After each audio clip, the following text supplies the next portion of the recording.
तरमीमी bill की मुखालिफत रद्द करने का फैसला। वक्फ बोर्ड का खुसूसी इजलास, बैरिस्टर असदुद्दीन अवैसी व दीगर की शिरकत। वक्फ तरमीमी बिल 2024 पर तेलंगाना वक्फ बोर्ड का खुसूसी इजलास आज सदर नशीन सैयद अजमतुल्लाह हुसैन की सदारत में मुनक़िद हुआ। इजलास में अरकान वक्फ बोर्ड के अलावा शेख लियाकत हुसैन मजाज ओहदेदार भी मौजूद थे। इजलास में बैरिस्टर असदुद्दीन अवैसी MP, सदर कुल हिंद मजलिस इत्तेहादुल मुस्लिमीन सैयद अकबर निज़ामुद्दीन हुसैनी साबरी, अबू अल फतह सैयद बंदगी पाशा खादी, डॉक्टर सैयद निसार हुसैन हैदर आगा, मलिक मोतसिम खान, आयशा मसरत खानम IAS व सेक्रेटरी टिमरीज AMA मुकीद व दीगर ने शिरकत की। इजलास में वक्फ तरमीमी बिल पर तफसीली गौर खौज किया गया। बोर्ड ने मुजव्विज़ा वक्फ तरमीमी बिल का बारीक बीनी से जायजा लिया। शाख ब शाख गहराई से मुताला किया गया। कानूनी माहिरीन से भी मसाइल पर बातचीत की गई। बिल की दफादात नुकसानदा हैं। तेलंगाना वक्फ बोर्ड ने मुतफ़िक़ा तौर पर मुजव्विज़ा तरमीम को मुस्तरद करने का फैसला किया। इस खुसूस में बोर्ड का इजलास में मुंतज़ेल करारदादें मंजूर की गई। वक्फ तरमीमी बिल का एक ख़ास जहन के साथ तैयार किया गया है, जिसका मकसद वक्फ बोर्ड और वक्फ इदारे की खुद मुख्तारी को तबाह करना है, ताकि वक्फ को कलेक्टर्स के मुकम्मल कंट्रोल में लाया जाए। ये बिल वक्फ कौंसिल और वक्फ बोर्ड के ढांचे को तबाह कर देता है। वक्फ बोर्ड में 2 गैर मुस्लिम नुमाइंदों को शामिल करने का इजहार किया गया है। ये बिल वफाकी हुक्मरानी के उसूलों के भी खिलाफ है, चूँकि इसका मकसद रियासती हुकूमत के किरदार को वाकिफ के इंतज़ाम से खारिज करना है। वक्फ तरमीमी बिल वक्फ ट्रिब्यूनल के फैसले को गैर क़तई करार देकर इसकी अफादियत को कमज़ोर करने के मुनज़्ज़िम कोशिश करता है। यह बिल दस्तूर हिंद की दफादात 14, 19, 21, 25 और 301 की बराह रास्त खिलाफ वर्जी है, क्योंकि ये मजहबी आज़ादी और जायदादें के हक़ में मदाखलत पर मबनी है। यह बिल वक्फ के मंशा व मकासद के खिलाफ है। यह बिल वक्फ बोर्ड के इख्तियारात को ख़त्म करने वाला है। तमाम उमूर पर गौर खौज के बाद वक्फ बोर्ड ने इस बिल को मुस्तरद करने का फैसला किया और वक्फ बोर्ड बिल की शदीद मुखालिफत की। तेलंगाना वक्फ बोर्ड की जरिए मतलूबा दस्तावेज डाटा की पेशकशी के लिए वक्फ तरमीमी बिल 2024 पर मुश्तरका वर्किंग कमेटी की तकर्री का भी मुत्तफ़िक़ा तौर पर फैसला किया गया और जहां गैर BJP हुकूमतें हैं, वहां वक्फ बोर्ड के तमाम सदरनशीन और CEOs के साथ कॉन्फ्रेंस का फैसला किया गया। प्रोविजन लाने की वो लोग कोशिश कर रहे हैं, जिसके लिए हम कंडेम करते हैं। उसके साथ साथ जो ऑलरेडी वक्फ के जितने सर्वेस, जो वक्फ बोर्ड के जो लैंड होती है, उसको सर्वे करके जो वक्फ बोर्ड में हम इसको रजिस्टर्ड करते हैं। सर्वे कमीशन के पावर्स को ख़त्म कर ये बिल के ज़रिए कलेक्टर्स को पावर्स देना चाहते हैं। ये बिल के ज़रिए हम इसको भी कंडेम करते हैं, क्योंकि रीसर्वे के नाम पर अगर कोई भी वक्फ की प्रॉपर्टी, अगर कलेक्टर उसको अगर ये वक्फ की प्रॉपर्टी नहीं है या ऑब्जेक्शन रेज करता है, तो उसके बाद फिर आपका उसके ऊपर से राइट्स ख़त्म हो जाएगा या फिर आपको वक्फ ट्रिब्यूनल जाना पड़ेगा। लेकिन पहले क्योंकि सर्वे कमीशन खुद वक्फ बोर्ड नहीं, रियासती हुकूमत उसको अपॉइंट करती है, तो उसको भी वो ख़त्म कर वो कलेक्टर्स को पावर्स देना चाहते हैं। उसके साथ साथ अगर कलेक्टर उसको अगर अपहोल्ड करता है, कलेक्टर उसको अगर ये वक्फ की प्रॉपर्टी नहीं है बोल के उसको अगर कुछ डाउट आके उसको रोकता है, तो आपको ट्रिब्यूनल को जाना है। ट्रिब्यूनल को जाने के बाद उसके बाद ट्रिब्यूनल में भी ट्रिब्यूनल का जो पैनल होता है, उसको तेलंगाना हुकूमत या जो भी रियासती हुकूमत करती है, उसको भी अब उसमें भी रिटायर एम्प्लॉय, गवर्नमेंट एम्प्लॉय का प्रोविजन लाके उसको भी वीक करने का काम हुकूमत इस अमेंडमेंट के जरिए लाना चाहती है। क्योंकि जिस तरीके से अगर आप ट्रिब्यूनल में भी हारते हैं तो फिर आपको हाई कोर्ट में जाना है, क्योंकि अभी पहले जो ट्रिब्यूनल का जहां पर भी आपको वक्फ की प्रॉपर्टी को हम प्रोटेक्ट करने के लिए हम ट्रिब्यूनल को जाते थे, ट्रिब्यूनल का फैसला ही हमारे लिए फाइनल होता था। लेकिन अब ट्रिब्यूनल के फैसले को अब वो लोग अभी आखिरी फैसला नहीं मान के हम उसको आगे जाना पड़ेगा। और ओवरऑल एक ही उनका मकसद है कि वक्फ के जायदादों को किस तरीके से, अभी आप देखिए जिस तरीके से ये बिल में जो वक्फ बाय यूजर है, वक्फ बाय यूजर से ये लोग इतना बड़ा वक्फ की जमीन जायदाद के ऊपर ये लोग अटैक करना चाहते हैं। अगर वक्फ बाय यूजर का ये प्रोविजन हटाना चाहते हैं, अगर वक्फ बाय यूजर का अगर हमारे पास कोई निज़ाम शाही हो या कुतुब शाही हो, किसी भी दौर के अगर मसाजिदें हैं, दरगाहें हैं या दीनी हमारे इदारे हैं, इसको अगर हम कहीं पर भी अगर वक्फ बाय यूजर में अगर आते हैं तो वो प्रोविजन हटा देना वो चाहते हैं ताकि उसके तमाम से रिलेटेड जायदादें वगैरह सरकारी हो जाए। क्योंकि एक बात हुकूमत को और सबको ये चीज समझने की जरूरत है, जो वक्फ की जायदादें हैं, वक्फ की जायदादें तो हुकूमत की जायदाद नहीं है। वो वक्फ की जायदाद जो हुकूमत की नहीं है, वक्फ की जायदाद हमारे आबा और अजदाद अपनी जायदाद को वक्फ किए हुए हैं वो। लेकिन लोग ये समझते हैं और हुकूमत भी ये समझती है कि ये वक्फ की जायदाद जो है ये हुकूमत की जायदाद है और ये वक्फ बोर्ड के पास है। ये नहीं है, ये जो डोनेट करे सो प्रॉपर्टीज है। और इसमें इसी को लेकर ये लोग एक जो लिमिटेशन का जो प्रोविजन है, लिमिटेशन का प्रोविजन भी ये लोग खत्म करना चाहते हैं। क्योंकि आज अगर कोई इलीगल इंक्रोचर्स, चाहे रियल्टर्स हो, कोई हो, अगर वक्फ की प्रॉपर्टी पे अगर बैठे हुए हैं तो वक्फ उसको कभी भी अगर उसको वापस उसको छीन सकता है। वो लिमिटेशन प्रोसेस को, वो लिमिटेशन एक्ट को ये अमेंडमेंट के जरिए खत्म करने की कोशिश कर रहे हैं। इसके लिए हम पुरजोर इसकी हम मुखालिफत करते हैं। जिस तरीके से आज जो तेलंगाना स्टेट वक्फ बोर्ड की मीटिंग खुसूसी तौर पर वक्फ बिल 2024 जो सेंट्रल गवर्नमेंट ने प्रपोज़ किया है और वो जो है joint working committee of parliament को रेफ़र की गई है, उस बारे में मीटिंग हुई, जिसमें इस मीटिंग में बैरिस्टर असदुद्दीन अवैसी साहब भी शिरकत किए थे। काफ़ी लीगल पहलू पे उन्होंने रोशनी डाली। सबसे पहली बात यह है कि जॉइंट पार्लियामेंट एक्शन कमेटी जो होती है उसको इन्वेस्टिगेशन पावर होता है, उसका डिसीजन वैलिड होता है। ये joint working committee of parliament है, ये सिर्फ सजेशन दे सकती है। सबसे बड़ा पैरालिसिस ये है कि ये कमेटी को सजेशन देना का इख्तियार है। ये कमेटी सम्मन नहीं कर सकती, इन्वेस्टिगेशन नहीं कर सकती। और ये जो बिल है, कोई भी बिल लाने से पहले खुसूसन फ़िरक़ा परस्त और मरकज़ी हुकूमत ने जो नैरेटिव पेश करता है वो नैरेटिव बिल्कुल ही टोटली गलत है।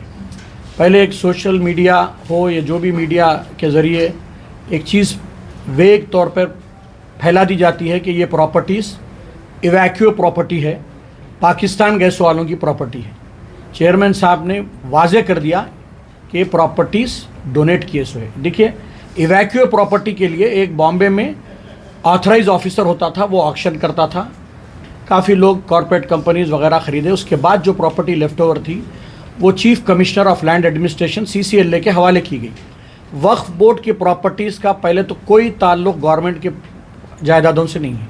ये हर इंडिविजुअल एक कॉज के लिए, चैरिटी, रिलीजियस और वेलफेयर के लिए, इवन इसमें अलाल औलाद भी जो होता है वो चाहता है कि अपनी औलाद के लिए ये प्रॉपर्टी तयख़ुन रहे। Waqf is always waqf. Waqf can be the only solution to remain the property as waqf. दूसरे प्रॉपर्टीज़ जो होते हैं वो सेल कर दिया जा सकते हैं। इसमें कितने भी अब एनक्रोचर्स रहो, they can become a peaceful tenant but they can not become owner.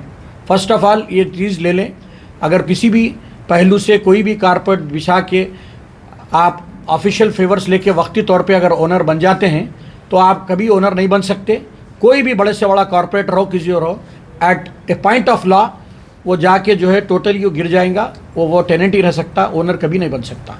इन्होंने दो नैरेटिव इसमें खींचा, एक वुमेन वेलफेयर। देखिए, वुमेन वेलफेयर जो बात है, हमारे ये जो 2013 के अमेंडमेंट के बाद वुमेन का रिप्रेजेंटेशन है बोर्ड में।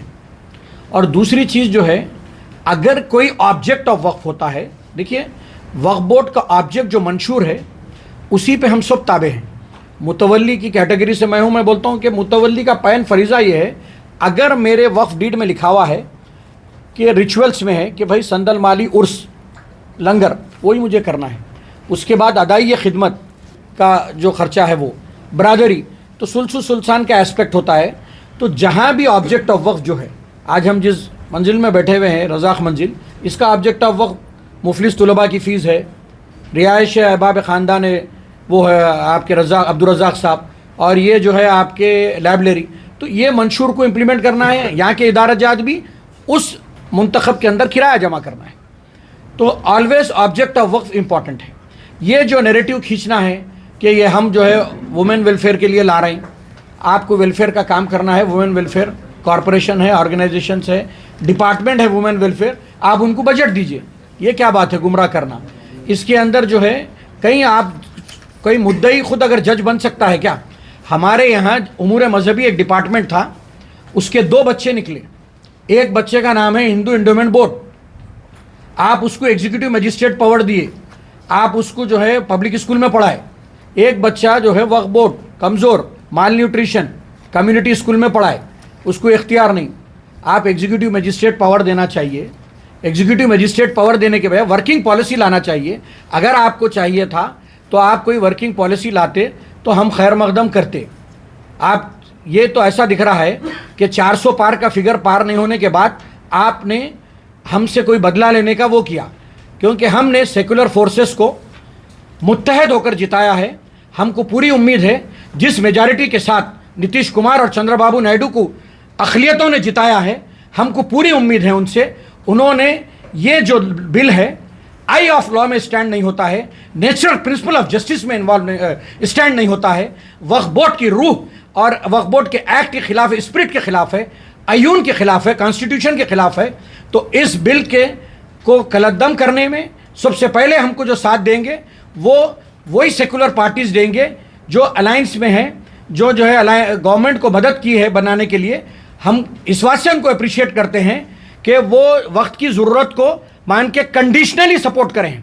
वो बिल्कुल हमारी सपोर्ट याफ्ता पार्टियां हैं, अक़लियत उनको सपोर्ट करी है, उनसे ये उम्मीद रखी है कि वो अक़लियतों का काम करेंगे। मुझे चंद्रबाबू नायडू साहब से, नीतीश कुमार साहब से बहुत उम्मीद है, क्योंकि वो पूरे सॉलिड वोट बैंक हमारा उनको सपोर्ट किया है। वो हमारे को नाउम्मीद नहीं करेंगे। ये बिल को टोटली फ्रैक्चर गिरा देंगे पार्लियामेंट में।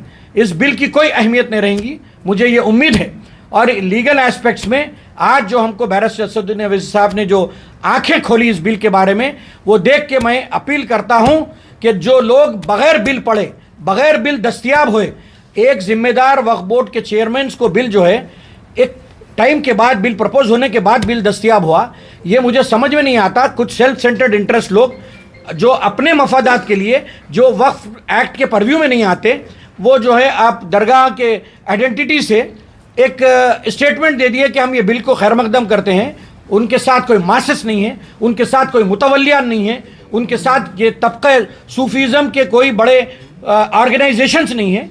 हमारा और सबसे पहले गवर्नमेंट को आज जो नीड ऑफ द आवर है, सेंट्रल गवर्नमेंट हो, स्टेट गवर्नमेंट हो, दुनिया में भी आज किसी चीज़ की ज़रूरत है, वो है कौमी एकजहती।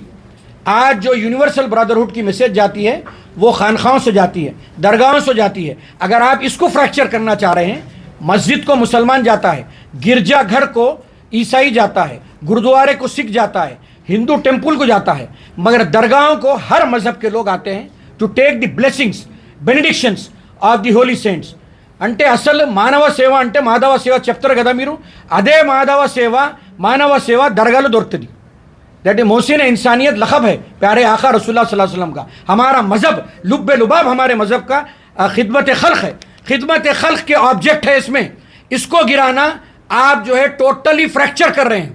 आप जो है जो वेलफेयर का काम पार्ट ऑफ द गवर्नमेंट की रिस्पॉन्सिबिलिटी, वेलफेयर की गवर्नमेंट जब पैरालाइज हो जाती है, वहाँ वक्फ के मुंतखब अन्नदानम क्या है, लंगर क्या है, ये हमारी खानखा से मैसेज जाती है। सबसे पहले जो है इंसान को भूख मिटाना है, वो खानखाई निज़ाम है। वो खानखाई निज़ाम को फ्रैक्चर करना चाह रहे हैं, कौम की एकजहती को आप गिराना चाह रहे हैं। जी, अमेंडमेंट जो एक्ट जो प्रपोज कर रहे हैं आज सेंट्रल गवर्नमेंट, तो पूरा जो एक्ट सर्वाइविंग एक्ट जो है 1995 को पूरा ख़त्म कर दे रहा है ऑलमोस्ट। उसको पूरे कोई डिफंक कर दे के एक नया एक्ट ला रहे, वो टाइटल तक चेंज कर दिए। ज़रूरत नहीं है उसका टाइटल वक्फ एक्ट जाके management empowerment efficiency and development act, unified Waqf management empowerment efficiency and development. तो इसके अंदर ना एफिशिएंसी है, ना एम्पावरमेंट है, ना डेवलपमेंट है। सिर्फ नाम चेंज करके लोग ये बताना चाह रहे हैं। आप अगर जो भी अमेंडमेंट्स आते हैं, हम लोग, मैं लायर हूँ हाई कोर्ट का, जब भी अमेंडमेंट आते हैं वो जो एक्ट को स्ट्रेंथन करने वास्ते अमेंडमेंट आता है, एक्ट को और पावरफुल करने वास्ते। जो एग्जीक्यूशन जो पावर होता है, जो लिहाजा वक्फ एक्ट जो बनाए गए वक्फ प्रॉपर्टीज़ को प्रोटेक्ट करने वास्ते बनाया गया, उसके अंदर कैसा और प्रोटेक्शन करना, एग्जीक्यूट कैसा करना, जहाँ पे वक्फ प्रॉपर्टीज़ चले गए हैं, कोई लोग ग्रैब करे हैं, कोई एनक्रोच करे हैं, उनको कैसा रिकवरी करने, वो एक्सरसाइज 1955 एक्ट आया, उसके बाद 1995 एक्ट आया, 2013 में अमेंडमेंट आया, स्लोली वो एफिशिएंसी बढ़ाते गए, बोर्ड को पावर देता गया। सो इंडिविजुअली सो ईजीएबल, क्योंकि ये एक्ट जो भी अमेंडमेंट्स आ रहे हैं तो जो डिले है रिकवर प्रॉपर्टीज रिकवर करने वास्ते बहुत डिले हो रहा कोर्टों में, लिहाजा बोर्ड को पावर दे के जो भी है इंक्वायरी करके बोर्ड रिकवरी करना और ट्राइब्यूनल को रिकमेंड करना, ऐसी कोई चीज़ें होती थी। अभी वो पूरे ख़त्म हो गया। मैं एक चीज़ 2-3 सेक्शंस जो इम्पोर्टेंट सेक्शंस जो अमेंड कर रहे हैं उसके बारे में बात करूँ। सेक्शन 14 है जो वक्फ बोर्ड बनता है, वो डेमोक्रेसी प्रोसेस में रहता था, इलेक्शन होता था और वक्फ बोर्ड के कोई मेंबर्स भी हो और चेयरमैन हो, कोई भी गलती करते हैं उन लोगों को निकालने का पावर था, उन लोगों को उनके ऊपर एक्शन लेने का कुछ पावर था। अभी पूरा ख़त्म कर दिया। Government is 100% is custodian for this Waqf board जिसको अपॉइंट करें उन लोग ही मालिक है, 5 साल तक रहेंगे। दिस इज़ अनडेमोक्रेटिक है ये चीज़ बोर्ड के अंदर हमारे, क्योंकि चेयरमैन साहब डिटेलली बोले हैं प्रॉपर्टीज़ किसके है, कहाँ से आए, तो उसके बारे में ज़्यादा बोलने की ये नहीं है। और एक जो बोर्ड के अंदर 2 ग्राम पंचायत एंड काउंसलर्स को भी लाना चाह रहे हैं, तो क्यों लाना चाह रहे हैं? अभी नए लोगों को लाना चाह रहे हैं, तो क्या उसके लिए रूल रखना चाहिए? मकसद से इन न्यू लोगों को इंट्रोड्यूस कर रहे हैं हम। दो नॉन मुस्लिम्स को, लेडीज़ को लाना चाह रहे हैं, तो शरीयत ला यहाँ पे उन लोगों को नॉलेज नहीं रहता। शरीयत जहाँ पे आप बैठते हैं तो शरीयत के बारे में बात करते हैं, कोई लोग शरीयत के एग्नेस्ट बात करते हैं, मोहम्मद अल्लाह के बोलते हैं ये क्या हाल है। जब कन्फ्लिक्ट ऑफ इंटरेस्ट होता है तो लड़ाई में बदल जाता है। बस आगे चल के एक चीज़ होती है कि एक कुछ लड़ाई झगड़े की बात होती है, इन्हों गलत है इन्हों सही है। बोर्ड में बैठ के लड़ाई लगा के फितना पैदा करना और ये हालत। तो दूसरी चीज़ है amendment section 36, no waqf shall be created without execution of waqf deed. Waqf deed के बगैर कोई भी वक्फ नहीं दे सकता। और साइमल्टेनियसली सेक्शन अमेंडमेंट 7A में ये बोल रहे आप कोई भी प्रॉपर्टी में डिस्प्यूट रहा तो तुम वक्फ नहीं कर सकते। अगर प्रॉपर्टी में छोटा भी कोई डिस्प्यूट डाल दिया वो प्रॉपर्टी आप नहीं कर सकते। मतलब इनडायरेक्टली कोई भी वक्फ मत करो प्रॉपर्टीज, वक्फ आगे चल के कोई भी वक्फ नहीं करना। अगर डिस्प्यूट रहा तो कौन इंक्वायरी करना? कलेक्टर साहब बोलते हैं वो डिस्प्यूट आ गया, कोई दरख्वास्त भी हमारा ऑफिस में डाला तो डिस्प्यूट नीचे कंसिडर कर रहे हैं। आज अगर डिस्प्यूट रहने वाली प्रॉपर्टी को बेच भी सकते हैं, कंस्ट्रक्शन भी कर ले सकते हैं, सब कर सकते, मगर वक्फ नहीं कर सकते। ये चीज़ें ऐसा दिख रहा पूरा नेगेटिविटी। इनडायरेक्टली ये चीज़ है कि टोटली नेगेटिवेट करके। तो दूसरी बात जो हमारे चेयरमैन साहब भी बोले, लिमिटेशन एक्ट बहुत सारी चीज़ों में, जैसा एंडोमेंट में लिमिटेशन नहीं है, लैंड ग्रैबिंग प्रोहिबिशन एक्ट में लिमिटेशन नहीं है, क्योंकि जो लोग कब्ज़ा कर लिए हैं उन लोगों को जब वक्फ बोर्ड के नॉलेज में आता है ये प्रॉपर्टी वक्फ की है, कभी भी जाके रिकवर कर सकते हैं। अभी वो पावर निकाल दे के लिमिटेशन का एक्ट ला लेके ये इतने अंदर ही आप करना है, नहीं तो दूसरा आदमी जो कब्ज़ा करा मालिक हो रहा। ये चीज़ों की ज़रूरत क्या थी? जब ये स्ट्रेंथन कर रहे हैं वक्फ एक्ट को, ये कमज़ोर कर रहे हैं। लिहाजा उसलिए आज यूनानिमसली पूरा हिंदुस्तान का हर मुसलमान भी इसको नेगेटिवेट कर रहा और कंडेम कर रहा। लिहाजा हमारे चेयरमैन साहब के पहली बार हिंदुस्तान में चेयरमैन है वक्फ बोर्ड के इमीडिएटली। दूसरी बात इम्पोर्टेंट अमेंडमेंट में कोई मुसलमान, इसके लिए डिस्कशंस होना है, सेमिनार कमज़ोर क्यों किया जा रहा है, इसका मकसद क्या है ये अमेंडमेंट्स के लिए। Absolutely there is no explanation. ये अमेंडमेंट के लिए कोई एक्सप्लेनेशन नहीं, जस्ट ऐसे ही चेंज करके रखे हैं। लिहाजा इसके ऊपर एलॉबरेट डिस्कशन होना है।